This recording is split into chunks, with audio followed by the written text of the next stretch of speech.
Hello everybody, I am Sailesh and welcome to the Milestone channel again. And my dear students, today we are going to study the fifth poem of class 10 CBSE first flight book. The title of the poem is The Ball Poem. ये एक बहुत ही अच्छी poem है. This poem has been written by John Berryman. Actually in this poem the poet describes about such a very real experience of a child who has lost something for the very first time in his life. My dear students, when we lose something for the very first time, we are very upset. But when we lose it for the next time, we are not upset too much. Why? What is the reason behind it? We are going to learn through the poem. Actually, in this poem, the poet describes about the epistemology of loss. Yani, what is the meaning of epistemology? Knowledge. Epistemology means the knowledge. Knowledge of loss. यानी नुकसान का ज्ञान. कैसे व्यक्ति कुछ खोने के बाद क्या क्या अनुभव करता है, उन चीज़ों को ही इस पोएम में पोएट डिस्क्राइब करने का काम करते हैं. तो let us read the things that has been written before the poem. A boy loses a ball. एक बच्चा अपनी गेंद को खो देता है. वो बहुत अधिक उदास है. A ball doesn't cost much nor is it difficult to buy another ball. एक गेंद की कीमत ज़्यादा तो नहीं होती और ना ही उस गेंद को खरीदना ही कठिन काम है. Why then is the boy so upset. लेकिन फिर भी वो बालक क्यों उदास है. Read the poem to see what the poet thinks has been lost.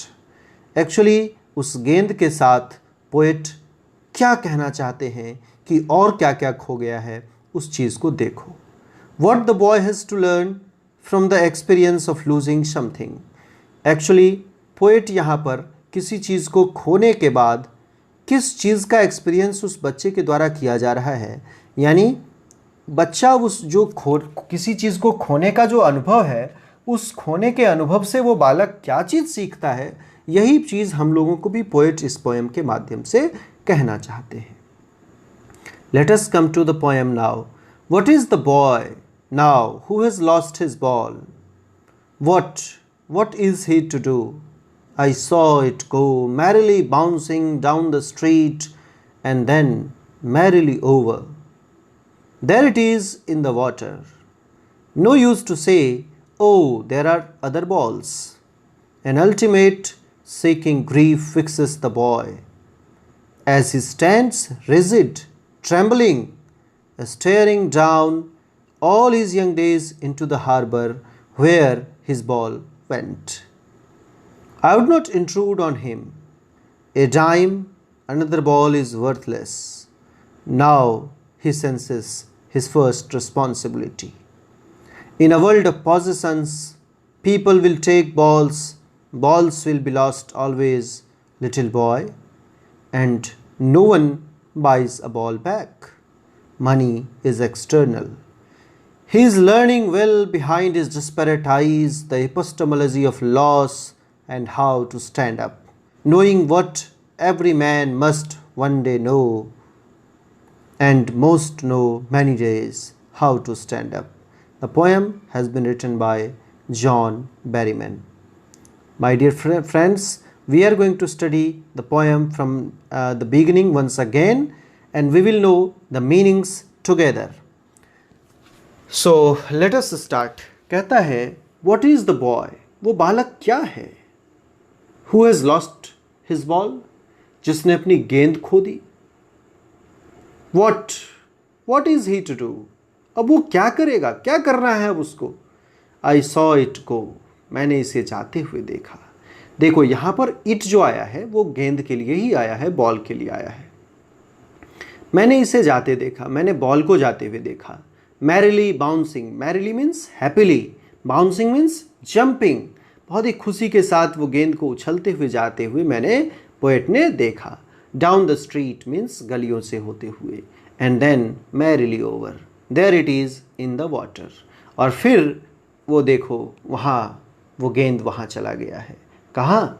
पानी में, अंदर, पानी के अंदर चला गया है। और नो यूज़ टू से oh there are other balls, और ये कहने का कोई फ़ायदा नहीं है कि अरे दूसरा बॉल है ना, चलो दूसरा बॉल दे देंगे, लेकिन उसका कोई फ़ायदा नहीं है। An ultimate seeking grief fixes the boy, और एक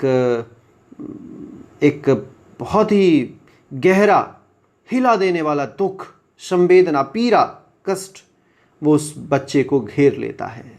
यानी वो बच्चा बहुत ही अधिक दुखी हो जाता है, क्योंकि जिस गेंद के साथ वो खेल रहा था वो गेंद अब पानी में चला गया है। As he stands rigid, trembling, staring down all his young days into the harbor, और वो बच्चा बहुत ही रिजिड यानी बहुत ही जिद्दी हो जाता है, ट्रेम्बलिंग यानी कांपते हुए, स्टेयरिंग डाउन उस पानी की तरफ नीचे वो घूरता रहता है। क्यों? क्योंकि उसके सारे पुराने दिन, all his young days into the harbour, उसके सारे पुराने दिन उस हार्बर में चले गए हैं, उस पानी में चले गए हैं। वेयर हिज बॉल वेंट, जहाँ उसका गेंद चला गया है।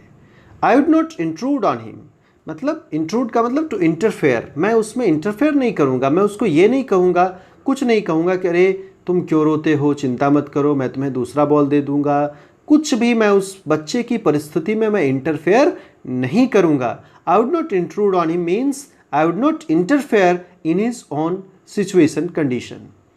ए dime another ball is worthless, उस बालक को ये कहना कि एक डाइम में एक दूसरा गेंद आ जाएगा, ये बेकार सी बातें थी।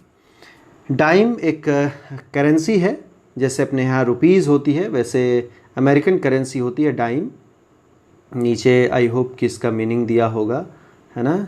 Here dime means 10 cents US. हाँ, अमेरिकन करेंसी है, और 10 सेंट्स में डाइम एक अमेरिकन करेंसी है, और 10 सेंट्स में एक डाइम होता है। तो कहने का मतलब एक डाइम में ही एक गेंद दूसरा बॉल आ जाएगा, लेकिन ये सारी बातें उस बालक को कहना बेकार था। Now he senses his responsibility, first responsibility. अब वो बालक अपनी पहली जिम्मेदारी का एहसास करता है। उसको ये लगता है कि अरे ये गेंद तो मेरी जिम्मेदारी थी, इसे मुझे संभाल कर रखना था, मुझसे ये गेंद खो कैसे गया। तो इस प्रकार से वो बच्चा अपने जीवन में पहली जिम्मेदारी का एहसास करता है।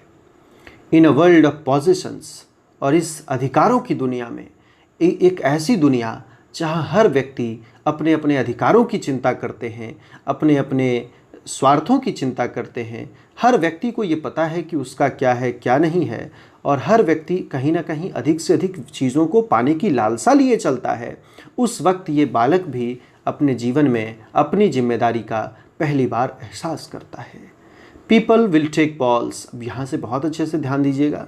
People will take balls, balls will be lost always little boy. लोग आपसे आपकी गेंदों को प्रायः छीन लेंगे, और गेंदें तो अक्सर खो जाया करेंगी। छोटे से बालक, मतलब उस छोटे से बच्चे को ये समझाया जा रहा है कि आपके जीवन में तो अक्सर गेंदें खोया करेगी, लोग आपसे आपकी गेंदें को छीन लिया करेंगे। देखो, जब भी, अब यहाँ पर इस प्रकार से समझो कि बॉल्स मीन्स हैप्पीनेस। बच्चे ने बॉल खोया है, मतलब उसने अपनी हैप्पीनेस को खो दिया है, उसने अपने सेटिस्फैक्शन को खो दिया है, और उसने मेमोरीज को खो दिया है। तो कहने का मतलब ओवरऑल हैप्पीनेस से इसकी तुलना करोगे तो कहने का मतलब लोग आपसे आपकी गेंदों को छीनेंगे का मतलब क्या? लोग आपसे आपकी खुशियों को छीनेंगे, और अक्सर आपकी खुशियाँ खो जाया करेंगी। And no one buys a ball back, और कोई भी व्यक्ति आपको गेंद वापस नहीं दिला सकता। यानी कोई भी व्यक्ति आपको आपकी खुशी वापस खरीद करके नहीं दे सकता। यहाँ पर क्या कहता है, बहुत ही गंभीर बात है। मनी इज़ एक्सटर्नल, यानी मनी आपको एक्सटर्नल हैप्पीनेस दे सकता है, सुख के साधन खरीद कर दे सकता है money, but money cannot give you the internal happiness. यानी पैसा आपको बाह्य सुख दे सकता है, बाहरी सुख दे सकता है, गाड़ी घोड़ा बंगला दे सकता है, लेकिन मन की शांति, असली शांति जो हैप्पीनेस है, वो आपको मनी नहीं दे सकता है। तो कहने का मतलब लोग आपसे आपकी खुशियों को छीनेंगे, आपकी खुशियां हमेशा खोया करेंगी, और कोई भी आपको आपकी खुशियाँ वापस नहीं दे सकता, पैसा भी नहीं, क्योंकि पैसा तो एक्सटर्नल होता है, वो बाहरी वस्तुओं को खरीद कर दे सकता है, बाहरी सुख सुविधाओं की चीज़ों को दे सकता है, लेकिन आंतरिक सुख जो होता है वो पैसा भी खरीद कर नहीं दे सकता है। He is learning well behind his desperate eyes. वो बालक सीख रहा है बहुत ही अच्छे से अपनी उन उदास आँखों के पीछे। The epistemology of loss, how to stand up. वो बालक क्या सीख रहा है? एपिस्टेमोलॉजी मतलब नॉलेज, नुकसान का ज्ञान वो बालक सीख रहा है। खोने के बाद क्या अनुभव होता है वो बालक सीख रहा है, समझ रहा है। और वो यह भी सीख रहा है कि किसी चीज़ को खोने के बाद हम कैसे स्टैंड अप करते हैं, कैसे अपने आप को बिल्डअप करते हैं। यानी जो बीत गई सो बात गई। कैसे हमारे जीवन के दुख का हिस्सा जब बीत जाता है उसके बाद हम उस दुख में डूबे नहीं रहते हैं, उससे उबर करके अपने आप को खड़ा करते हैं और जीवन को फिर से आगे बढ़ाते हैं। यही ज्ञान, यही बात वो बच्चा अपने जीवन में पहली बार एक्सपीरियंस करता है। और knowing what every man must one day know, और वो बालक भी वो चीज़ को समझ रहा है जो हर व्यक्ति अपने जीवन में कभी ना कभी समझता है। And most know many days how to stand up, और कई लोग तो बहुत दिनों बाद जा कर के ये समझ पाते हैं कि जीवन में कैसे दुख के बाद खड़े होना है। जीवन में जब दुख आता है, जब समस्याएं आती हैं, जब पीड़ाएं आती है, कष्ट आता है, चिंताएं होती हैं, तो उन चिंताओं के बाद कैसे अपने जीवन को खड़ा करना है, इन चीज़ों को बहुत सारे लोग बहुत दिनों के बाद समझ पाते हैं। लेकिन ये बालक अपने बचपन के समय में ही अपने एक छोटे से बॉल को खोने के बाद पहली बार उसको ये एहसास होता है कि इस पोजीशंस की दुनिया में, अधिकारों की दुनिया में हर व्यक्ति जहाँ अपने अपने चीज़ों की चिंता करते हैं, वहाँ उस छोटे से बालक को भी उसके चीज़ों की चिंता करनी चाहिए। तो my dear students, this was your lesson, this was your poem, the ball poem. Through this poem, the poet has tried to describe about the feelings of a child, a very small child, who senses his first responsibility while he loses something. In everybody's life, many times we lose something and many times we gain something. But the poet wants to say that when we lose something, we should not lose hope. We should not lose happiness. We should not lose courage. We should not lose the will, the strength to stand up again. We should not lose will. यहाँ पर poet ये कहना चाहते हैं कि वो बालक जब अपने चीज़ों को खोता है, उसको अधिकारों का ज्ञान होता है और उसके बाद वो इस चीज़ को समझ पाता है कि हमें भी अपने चीज़ों की रक्षा करनी चाहिए, और वो नेक्स्ट टाइम से बहुत ही केयरफुल हो जाता है और उसको अगले टाइम से वो ध्यान देता है। तो my dear students, this was your lesson. I hope कि you must have understood the lesson very well, and if you have any problem you can contact me on my WhatsApp number 7050827800, and if you can also comment in the comment in the comment section. And my dear students, if you are not getting any videos of my channel, you can just write the name of the videos, just like suppose I am telling about you about the A Letter to God. If you are not finding the story A Letter to God, just write A Letter to God and then write the name of the channel by the milestone, and then you will directly see the videos on the top and you can watch the video from there. And my dear students, thank you so much for watching. Thank you so much for loving the videos, and keep watching, keep learning. Thank you so much.